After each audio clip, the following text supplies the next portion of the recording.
Call చేయబోతున్నావు? అంతే, అయిపోయింది. నానా, ఏంటిది? దీన్ని ఉపయోగించి మనం ఇంటర్నెట్ కాల్ చేయొచ్చు షిన్చాన్. కంప్యూటర్ లో ఒకరి ముఖం ఒకరు చూసుకుని మాట్లాడుకోవచ్చు. ఇంటర్నెట్ లో ఎన్ని సౌకర్యాలు ఉన్నాయని నాకు తెలియకుండా పోయిందే. నేను వెంటనే దీన్ని ఉపయోగించి మిక్సీ వాళ్ళ అమ్మా నాన్నకు కాల్ చేయబోతున్నా. వాళ్ళు హ్యాపీగా ఫీల్ అవుతారు తెలుసా. ఆహా, ఎంత త్వరగా కాల్ కనెక్ట్ అయిందో చూసావా మిక్సీ? షిన్చాన్, తాతయ్య అమ్మమ్మ నీకు కనపడుతున్నారా? కనబడుతున్నారు. గట్టిగా మాట్లాడతారా? నాకు వినపడడం లేదు. మునుపు ముందు అలవాటు ఉండుండదు. ఇద్దరు ఎలా ఉన్నారు? బావున్నారా?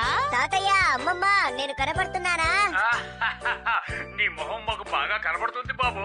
పెద్దవాళ్ళకి మర్యాద ఇవ్వడం నీకు తెలియదా? నీకెన్నిసార్లు చెప్పాను ఇలా చేయకూడదని. నువ్వెప్పుడు చూసినా ఇలాగే చేస్తున్నావు. తప్పైపోయింది, క్షమించండి క్షమించండి క్షమించండి. అందులో అనుమానం ఏంటి? ముందు దీన్ని లైవ్ చెప్తాను. మీ ఇద్దరికి వేరే పనే లేదు. కాల్ వచ్చిందనుకుంటాను. ఎవరి దగ్గర నుంచి కాల్ వస్తోంది? ఆహా, అకిటా దగ్గర నుంచి కాల్ వస్తోంది. షిన్చాన్, నీ చేసలు కాస్త ఆపుతావా? అసలే మీకు ఆరోగ్యం బాగోలేదు.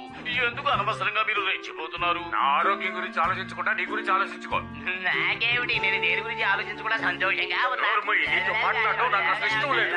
అబ్బా, మీరు ఎందుకని ఇలా తొందరపడి గొడవ పడుతున్నారు? ప్రశాంతంగా ఉండలేరా? మరీ ఎక్కువ మాట్లాడుతున్నావు. నాకొచ్చే కోపాలకి మీకు వేరే పని పని లేదా? లేదా? ఎందుకే ఇంట్లో ఒకరుండాలి అంటారు. ఎలా సైలెంట్ అయిపోయారో చూసారా? తర్వాత రోజు నిన్ను కోపగించుకున్నందుకు క్షమించి చిట్టి తల్లి. అలే. Thanks for watching.